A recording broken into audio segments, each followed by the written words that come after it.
Okay. Hello, everyone. My name is Brie Kimberly. I am a nurse here at North Kansas City Hospital. I work in community health and wellness. And today we've got a presentation about organ donation. This month, April is Donate Life Month. Yes, and this is a pretty important topic, right? It's got importance in saving lives, and organ donation plays a huge role into all those people that are needing organs, and oftentimes we don't have enough of those.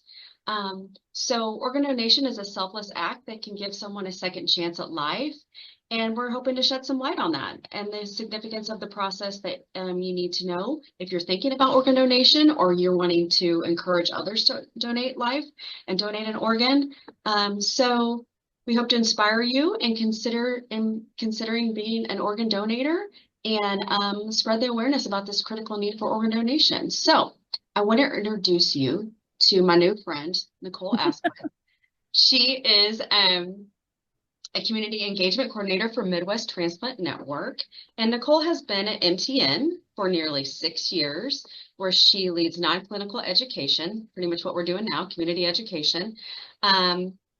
And she's also oversees the Ambassador Volunteer Program, which I'm hoping you'll tell me a little more about that, and coordinates the annual Donate Life Legacy Walk. I have heard of that one.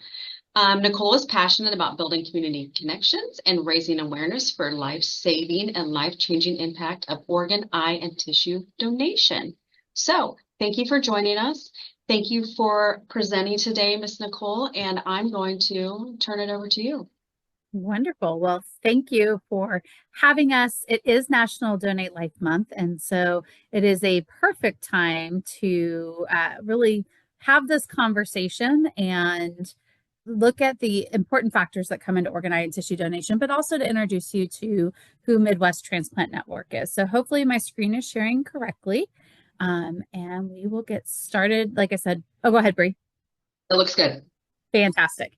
And feel free to stop me along the way if ask any questions. John, if you have any questions, or Bree, absolutely, or as anybody else joins in. But to give you just a little bit of background, when we talk about National Donate Life Month, one of the things that I think is the most impactful is knowing the stories and the faces behind donation. There's a lot of mystery around anything medical, right? And there's kind of this misconception, these misunderstandings of how things work, or the science, or what Hollywood tells us. And what we know is that organ, eye, and tissue donation impacts hundreds of thousands of people every day. And we'll talk about the statistics, but one of the stories I like to start with is of little Chris Hutson Jr. This is Chris. He is, as his mom says, forever 19. Chris was a brother. He was a son. He was a friend. He was excited. You can see his graduation picture. He was thrilled when he graduated high school and had big plans. And unfortunately, Chris's life was cut short in a road rage incident. So when his mom tells the story, she talks about the fact that he registered to be an organ donor kind of without having ever had the conversation. He went in to get his license. In fact, it was right around this time of year that happened. And he came home really excited about the fact that he had made this decision.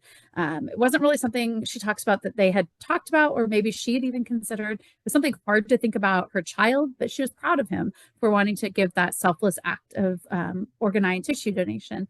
Never in a million years thinking that decision was going to come to light in a much shorter amount of time than she'd ever thought. It would be just a couple weeks after he made that decision and registered at the DMV that he was driving with his girlfriend at the time. They were headed, he was taking her to a medical appointment, and he got lost. And he called his mom and said, "Hey, I'm lost. I don't really know where I'm going." And she said, "That's okay. Slow down. Take your time. Don't be in a rush. And call your dad. He'll know where you're at." 5 minutes later, Katisha would receive the phone call that she and no mother wants to ever receive. Her son had been shot for honestly going too slow. Somebody had gotten angry and gotten upset with him for how they perceived his driving. And unfortunately, they ended a 19-year-old's life that day. Chris continued lives for so many, though, in the fact that he said yes.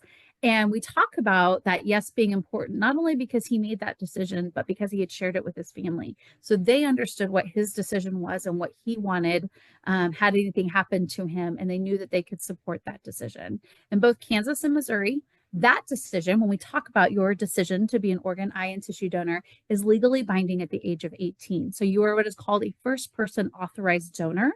And it means that nobody can overturn your decision to be a donor. And it's just like a will and testament or anything like that. It is your decision in life, and what you want to do at the time of your passing.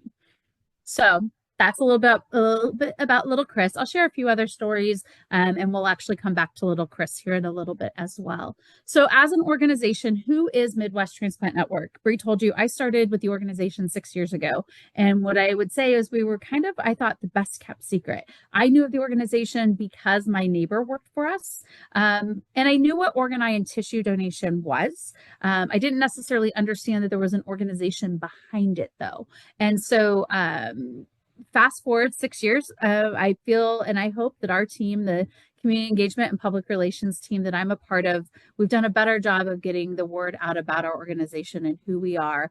But for those of you who don't know us or haven't seen where we cover, we are federally regulated as an organ procurement organization, and every organization, all 56 of us across the country, have a designated region that we're responsible for. And for us, that is the entire state of Kansas, and then that western 2/3 of Missouri that you can see. So everything in purple is the responsibility of Midwest Transplant Network. And what that means is that we are responsible for leading organ and tissue donation through excellence, quality, and partnerships. And what those partnerships are with what you see below. 251 hospitals, including North Kansas City Hospital, are partnered with us with certain contract rules, regulations, laws under the Unified Gift Acts of each state that require them to call when certain criteria have happened. As a person is mainly, the first is going to be for organ donation and ventilation, but there's going to be other types of triggers that we are looking for, or medical diagnoses that are being looked for the recovery of organ, eye, and tissue donation. All death that happens in the hospital is actually called into Midwest Transplant Network for review for donation eligibility. We also partner with 200 DMVs. So when you say yes, most people will go. I've seen more hearts on driver's licenses than I ever thought I would see. I feel like I'm working at like a local club or something sometimes, because people will go, I'll ask, are you a registered donor? And somebody will stop and they'll go, oh, is that the heart on my license? And it absolutely is the heart on your license. That is the easiest way, but not the only way to register to be an organ, eye, and tissue donor. And so that's what our DMV partners do. So we actually have a staff member. She's kind of my partner out in the community, who's responsible for working with all 200 DMVs to help them understand why the law is written for them to ask this question, and also how they can support people who maybe have additional questions, or make sure we have information available to them, because they're supposed to ask in a non-biased way, as to not feel like they're influencing somebody's decision either way. And then we are very fortunate in Kansas City to have 5 transplant centers. And you can see here the 5 that we work with that are in our region. We have every program but a lung program.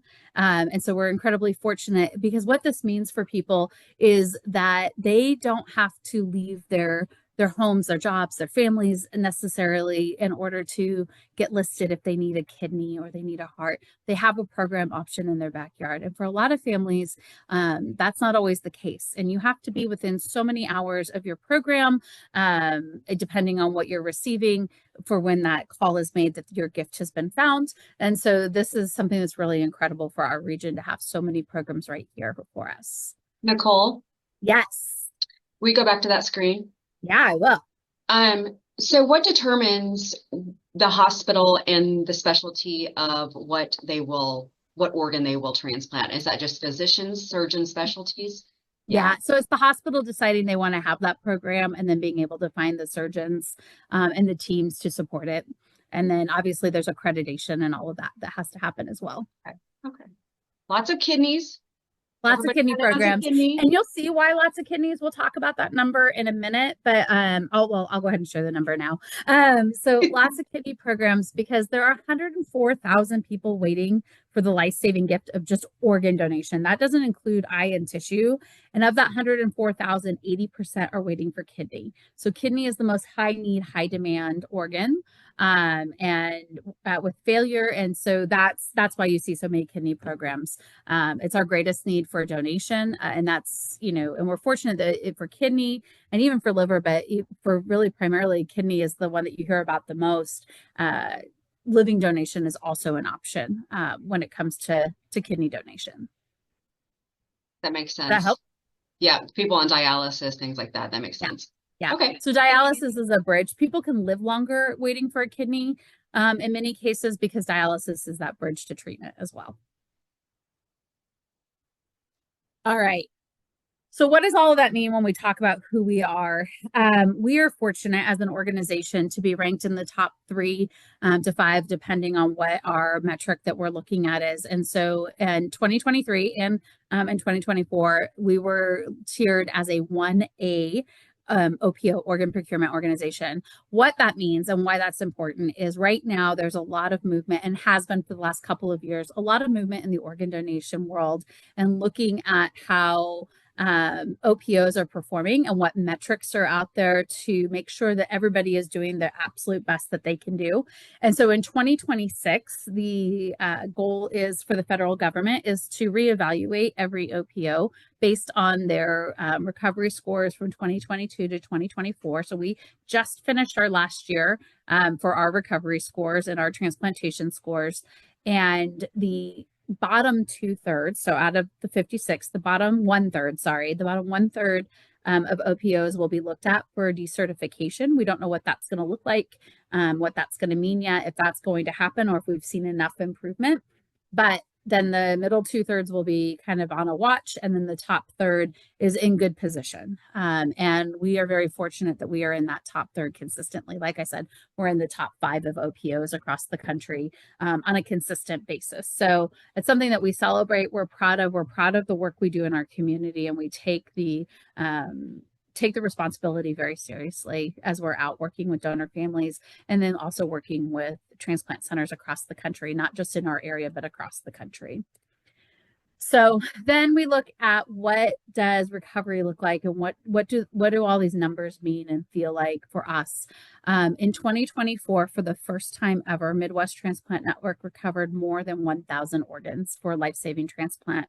We, in fact, recovered 1,075 organs from 399 donors. And a lot of that work that we're able to do and those numbers that we were able to reach is because of the opening of our donor care unit. And so that DCU, as we call it, the donor care unit, is a 7-bed ICU and 5 surgical centers that is in our building. And we are able to transport medically stable patients who have passed from neurological criteria, who have met neurological criteria for death, to our facility. And we're able to maybe take more time in their care to help recover lungs that were maybe hurt in CPR or in an accident. We are able to make sure the numbers are right, or we can take with the family support, we can take just more time to find the right placement for their organs. So we're able to place more because of that, and also because of the generosity of our community. When we talk about organ, eye, and tissue donation, less than 1% of people, less than 3%, sorry, of people will pass in a way that will allow them to be an organ donor. And that's changing every day as science gets better. But the reality is the majority of us, when we say we want to be an organ, eye, and tissue donor, will have more opportunity to be a tissue donor than any other type of donor. And that's because the criteria for passing is a lot less stringent for tissue donation, because we don't need blood and oxygen perfusing to the tissue as we do for organ. So in 2024, we had 1,447 tissue and cornea donors. So we say about one tissue donor and one full tissue, organ, eye, and tissue donor, one person who is able to maximize their gifts, are able to impact up to 100 lives. So we say about 124,000, just over that, received life-saving, life-enhancing gifts of organ, eye, and tissue donation. We also have one of the best labs in the country. And we did over 40,000 tests last year, which is just remarkable. And those are the tests that are testing to see if a heart donor matches their recipient. Was the blood type right? Is the HLA right? What are some possible things? Is there a hepatitis C that's showing up maybe that they didn't know about, or something else that might be concerning? And so the lab is doing all of that. And it's not just those factors. Size does come into effect. I always say a great example is for those who are maybe KU basketball fans. I'm a big KU basketball fan. Scott Pollard was a recent recipient of a heart. He played in the late 90s for KU, and his 6'5" frame would not be benefited by my 5'2" heart. And so we had to find, or they had to find, we didn't. His team needed a donor who was going to match his size in order to be able to continue his life. And they were able to find that donor. And he continues today to advocate for organ, eye, and tissue donation. But it's all of those things that we're looking at and thinking about. So we talked about, this number is actually a little bit higher. As of a couple weeks ago, we're at just over 104,000 people waiting. And so really, in the grand scheme of things, what that looks like is if we took Arrowhead Stadium and Kauffman Stadium out at the Truman Sports Complex, combined them into one very large concert event, and it would be a full capacity situation for both of them at the same time. All right, so we talk about 104,000. What does that mean in our community waiting? 2,500. So just a little over 600 of those are in the Kansas side of the state line, and then the rest are in Missouri. We talked about this, one donor impacting up to 100 lives. When we talk about organ, eye, and tissue donation, you'll hear about organ donation being life-saving and tissue donation being life-enhancing. And what I would really stress in that is, for many, tissue donation is as life-saving as in a different way as an organ can be for somebody, because of the mental health impact of maybe what they're experiencing, also just what it gives them back, right? So when we talk about cornea donation, we talk about somebody being able to see their grandchildren for maybe for the first time, or we talk about my personal story is I am a tissue donor wife, recipient wife. And my husband has spent his career as a coach. He's a high school baseball and softball coach. He's been around our daughters growing up playing, and he blew out his knee 8 years ago. And because somebody said yes, he was given back the ability to walk and to continue coaching. And for our family, that was life changing and life saving, because that was who he was. That was the essence of my husband. And for him to lose that, those moments were hard. And I am fully confident that his donor gave us back not only his physical health, but his mental health as well in that situation. So what can we donate? In organ, these are the organs that we can donate. Kidney can be shared between two recipients. Like I said, living donation is an option for kidney because we only need one to survive. Liver can also be split because it regenerates. The liver, I think, is the coolest organ. Lung, heart, pancreas, and intestine. So these are kind of what everybody thinks of when they think about organ donation. When we talk about tissue donation, I told you about my husband. He is a patellar tendon recipient, but then one that most people don't think of or know about but it is the largest gift that somebody can give, is their skin. And so skin donation is used for burn victims. And for many of us, we've been impacted by somebody who's gone through the breast cancer journey. And maybe some of us have had that interaction with somebody who's had a double mastectomy. When if they choose to rebuild their breast, that tissue comes from a tissue donor, and skin donation to help rebuild that. Heart valves are used for our youngest of patients in need, our pediatric patients. And so they're incredibly important. We do have pediatric donors as well, who are able to give that gift. And you can see examples of everything else that is able to be received. And this is not everything. This is just a high level look at that. All right. Any questions so far? I don't think I'm seeing anything. So. I do. Okay, go for it. The intestines. Yeah. Never really thought about that. Yeah, it's pretty rare. Okay. And it's mainly children. Okay. So what would be a diagnosis that would require that? I mean, I'm a cancer, or I mean, you've got a lot of intestine, right? Do you know? You know, Brie, I'm gonna have to get back to you on that. There's where my non-clinical Hmm. Well, that's my comes clinical into brain play. going. You have like Um, tons yeah, and so tons of intestine, so yeah, so like I said, I know the only thing I've really I that I have learned and that I have retained in the intestine conversation is that it's traditionally it's going to be on more the pediatric side that we see it.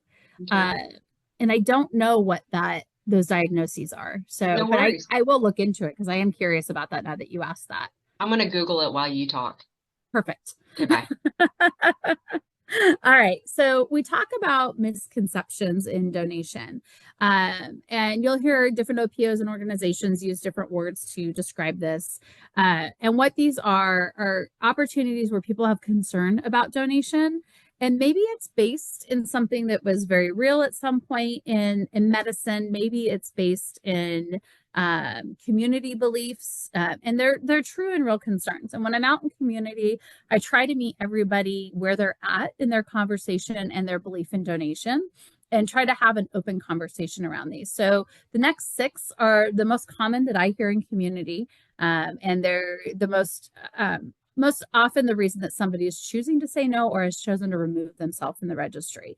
And so we try to have these conversations and hopefully help somebody understand how donation works now, what the system looks like to protect them, and make them more comfortable with that decision. So age is the first. It's actually the most commonly cited, which is interesting to me, but there's a couple of reasons I think that that happens. So one, there is no age limit. In fact, the maximum age for donation changes on a regular basis. And so right now, that age is, I believe, last time I checked, 100 for men, 99 for women. It might even be 100 for women now. We have a little less time in our donation ability, especially in tissue because of osteoporosis. But we have recovered.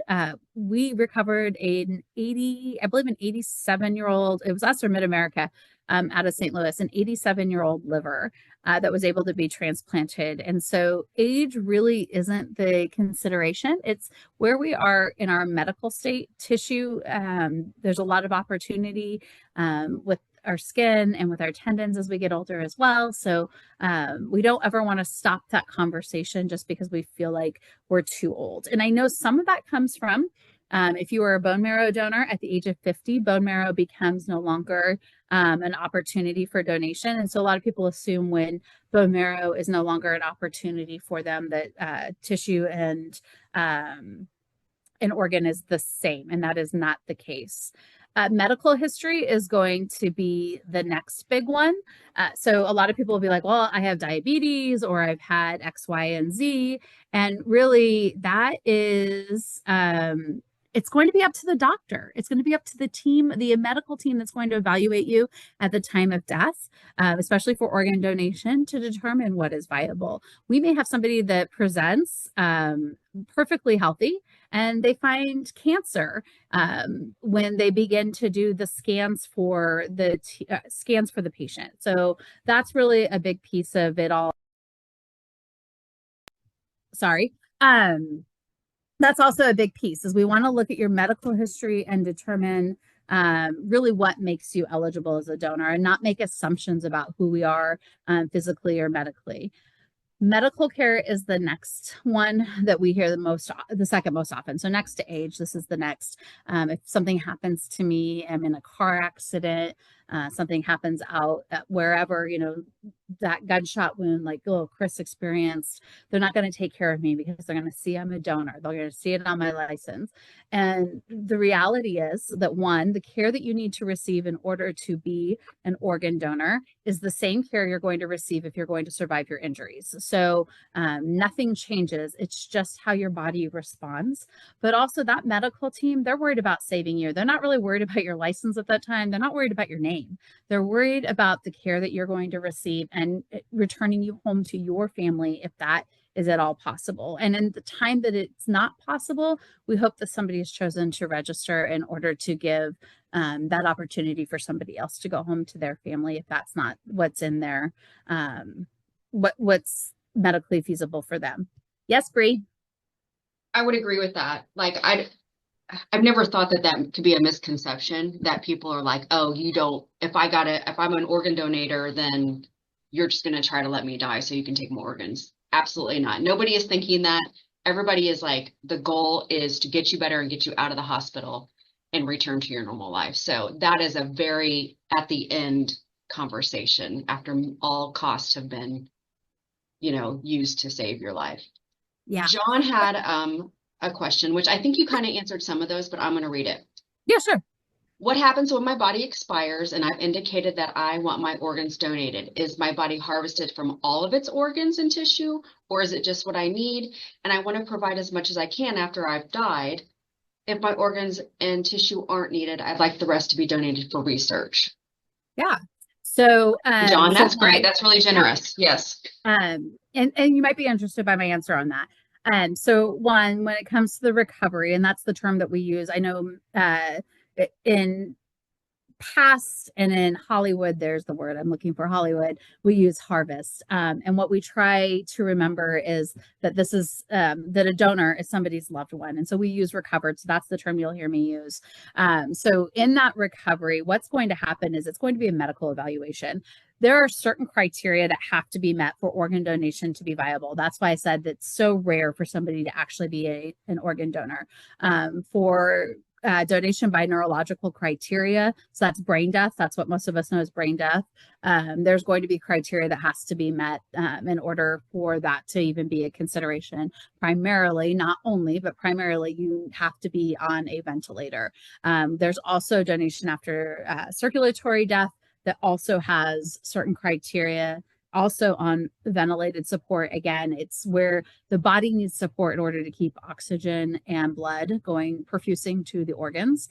And so when those pieces happen, when a patient passes, then the evaluation begins. In fact, we are not even having a conversation about donation, and your medical team will never or should never have a conversation with your family about donation until the time has come for either the conversation to comfort care, which is what that DCD is going to look like, or the declaration of brain death. Now, we may be following a case behind the scenes, but nobody wants to have that conversation until we know that there's a high likelihood that somebody's going to pass away. As far as tissue is concerned, that's going to then, the criteria looks a lot different there. So that's mainly the body has to be, the patient has to be cooled with a certain amount of time. We have to know the last known alive time within so many hours. That's what we're looking for there. And then being able to maximize. So let's say we are able to maximize your gift. And so that's being able to recover organ and tissue. They're going to recover what can be placed. And so tissue, that could be a full recovery. Organ, if all of your organs are eligible to be donation, that's incredible. It's rare, and it's something that it is really beautiful when it happens. But otherwise, we're not going to recover organs that aren't able to be placed into a recipient. And then from a donating to science standpoint, what a lot of people don't know is you actually need to arrange that prior to your passing. So organ donation and tissue donation is going to precede your wish. If you are a first person authorized donor, it's going to precede the steps to donation to research. But whatever is not recovered then can be transferred to whatever program you have decided to donate your body to. But a lot of people think they can just write it in their will to donate their body to science. My understanding is that you actually have to have prearranged that with the program where you would like your body donated to. So, but organ donation in this case is going to proceed donation to research because we can save lives immediately with that gift of organ donation. So hopefully that helps. Okay. Next one. Cost is always a big thing. I mean, anytime we talk about anything medical, healthcare related, cost is a concern, right? And so what's important to know is that when a patient passes in the hospital, if they are then authorized to be an organ donor, the OPO, us in this case, MTN, takes over the care of the cost of the patient. So we have that cost covered, and that's that's reimbursed through a variety of ways to us. But we cover the cost. There's no cost to the family from the time that we take over care until the patient is returned to their funeral home or whatever happens after recovery is completed. Funeral plans. We work with families to meet their needs and what they want. It is so important to us. And one of our goals and one of the things that we do is to make sure that the family is cared for as much as possible throughout this entire process. So we want to help them understand what's happening. We have a team that's responsible for being alongside of them. That's our family services team. And then whatever those funeral plans look like. So if somebody wants their daughter to be buried in her strapless prom dress, the recovery is going to look different to ensure that that is able to happen. So that's what it's going to look like. It's going to be individualized as much as it possibly can be. And when I talk about caring for families, a piece that really isn't in the presentation, but I think is important, is to know that MTN walks alongside our families as long as they want us there. So we have families who are involved with us for a year after their loved one passes. They come, we do celebrations of life. We host events throughout the year. We do a big event. We rent out the zoo one evening just to celebrate the gift of donation that their family and their loved one gave and to be there as a resource. So some do that for the first year. Others have been with us for 25, 30 years. MTN is 50 years old. So we have families that have been with us and walked their path with us for a really long time. Some of those are my ambassadors. Those are our volunteers that people can get involved in with our organization. They're donor families, they're recipients, but just as importantly, they're community advocates who really believe in the importance of organ, eye, and tissue donation. Religious beliefs. Every major religion in the US accepts organ donation as a final act of giving and love. There may be certain sectors of a religion that have concerns. And what we always tell people is to talk to their faith leader if there's a concern or a question.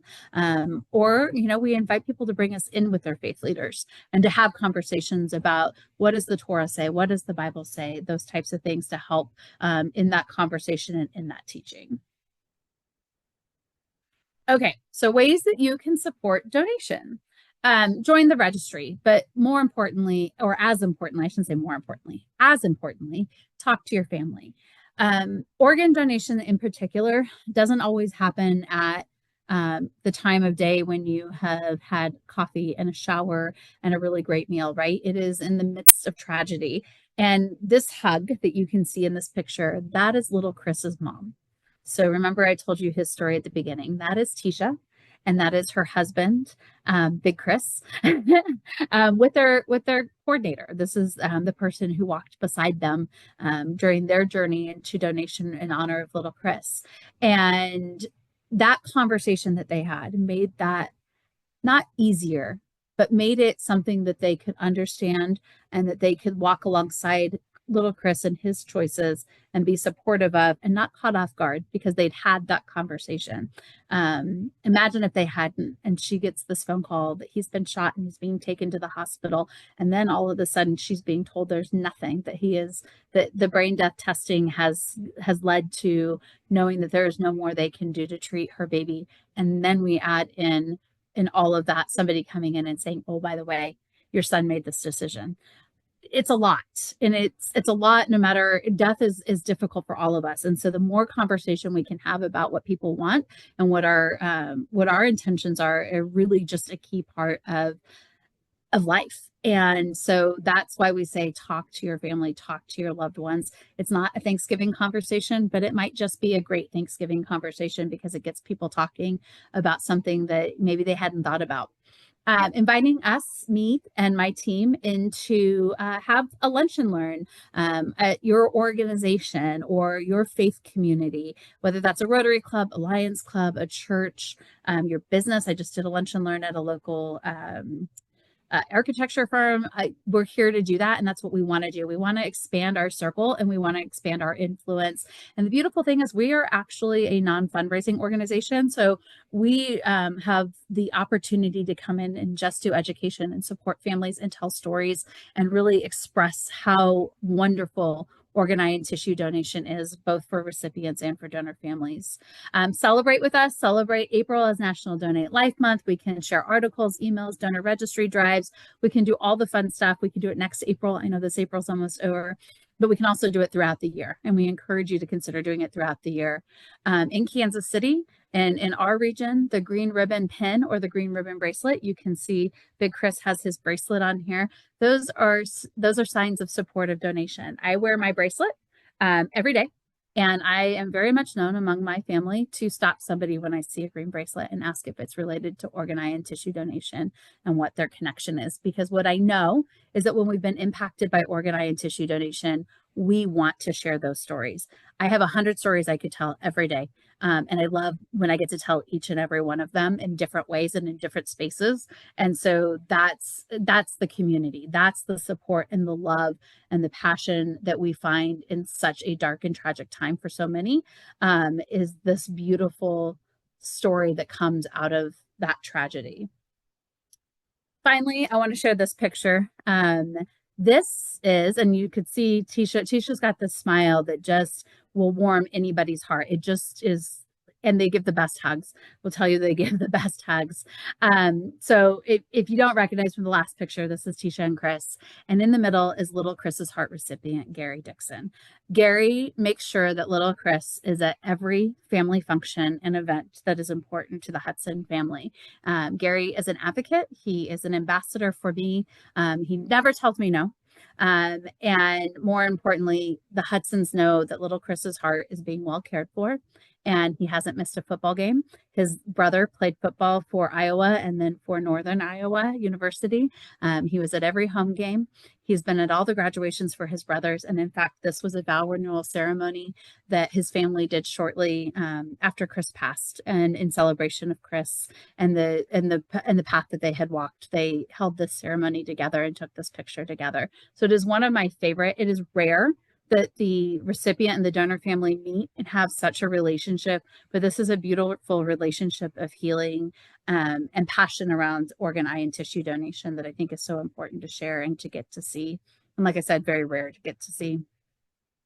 So the last thing I will encourage you to do is join us for the Donate Life Legacy Walk on Saturday, June 7th. This is a completely free event that we host every year. We are at the National World War I Museum and Memorial on the Southwest Lawn this year. Register. You actually can just show up. You don't have to register, but for planning, I encourage you to do that. And it's a night of music. Celebration is the opportunity for us to come together to have those moments of remembrance, but those moments of beauty and celebration of what organ, eye, and tissue donation bring to the Kansas City community. So it's not an official walk, even though it says Legacy Walk. We have a small area of tributes that people who are attending the event are encouraged to visit and read and see the faces of organ, eye, and tissue donation. But the rest of the night is about celebration of being together as a community, listening to great music. There's food trucks for purchase, and then just being in a space together to remember the incredible gift that so many give each and every year. You can register at sharelifemidwest.com, or you can find out more information there as well about organ, eye, and tissue donation. And I think Bree will send out my contact information at the end of this program. I will. If you register for this event or this presentation, then I will send you a link with this recorded video.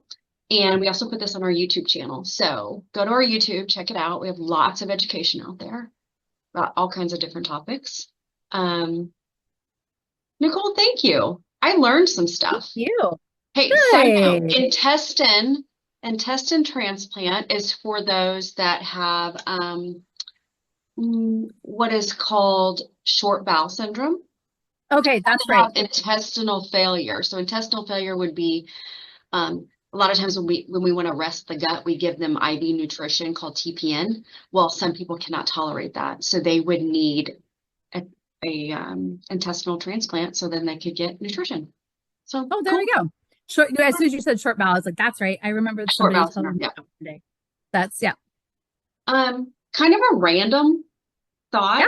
And if you don't know, that's perfectly fine. But how do other parts of the world how do they do this like internationally? Is this process is kind of the same? Do they have these types of organizations like MTN? So I don't know for sure within, I know for a lot of countries, like I think it's Spain, for instance, um, they are what is considered an opt-out um, system. And so everybody is automatically an organ donor. And then they can opt out of being an organ eye or tissue donor, where we are an opt in system. There's a lot of study, a lot of question about why we as a government don't require people just to be an organ donor. And what we know is that we would lose more people. We would actually have less people on the registry or less people available for donation because as Americans, we don't like to be told what to do. True. That's interesting. I mean, But I don't know how, it's funny. I don't know how the placement and things like that work. I don't know. We have UNOS, we have the United Network for Organ Sharing that hosts the waiting list. And then each individual OPO has the responsibility of going along that list in a particular, it's all calculated order, a very specific way that offers have to be made. Organs obviously can only travel so far. And so region, distance has a play in that type of thing.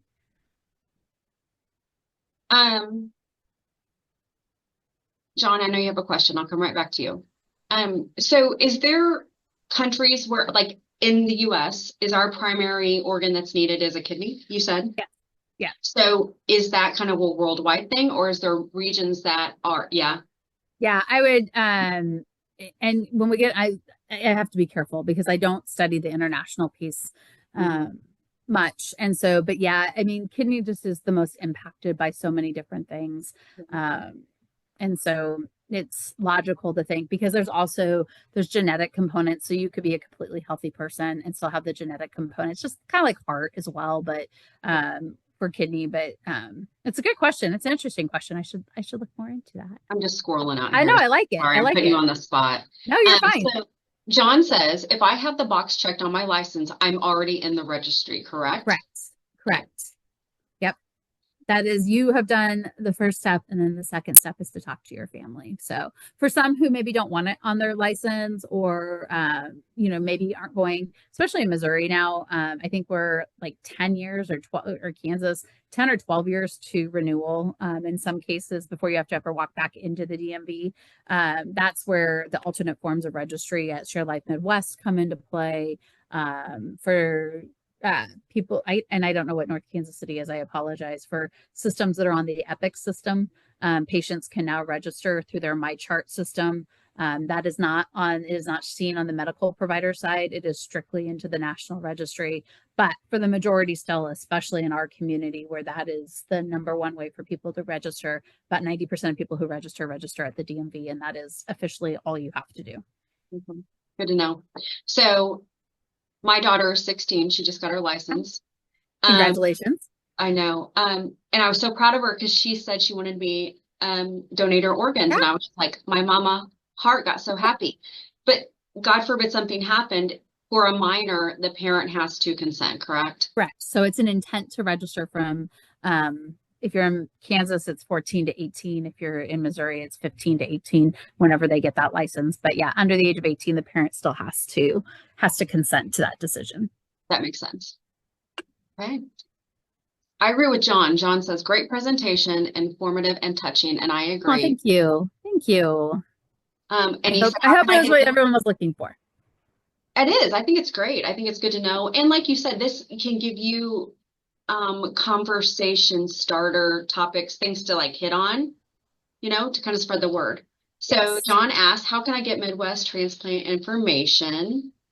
Yeah. So John, our website is mwtn.org. And I am putting it into the chat.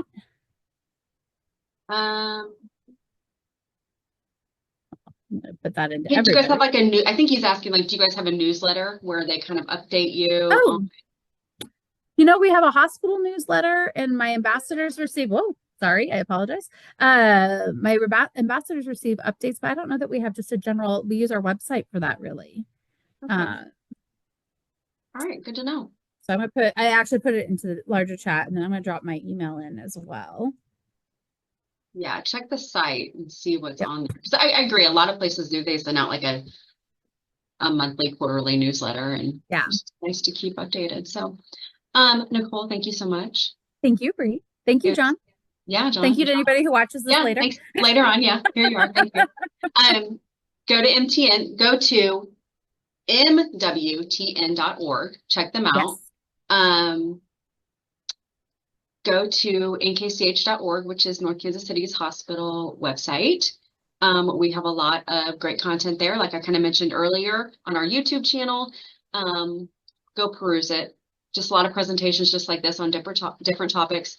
Also, check out for future events and educational offerings. We do a lot of health screenings too. So if you go to our website and look for classes and events, that's where we be. So have a wonderful day, guys. Spring is here. It's going to be 80 degrees. It was beautiful out. Sparkle explosion. Super excited. And take care of everyone. Okay. Take care of Thank yourselves. you. Thank you for having us. Yeah. Bye, guys. See you next time. Bye. Thank you.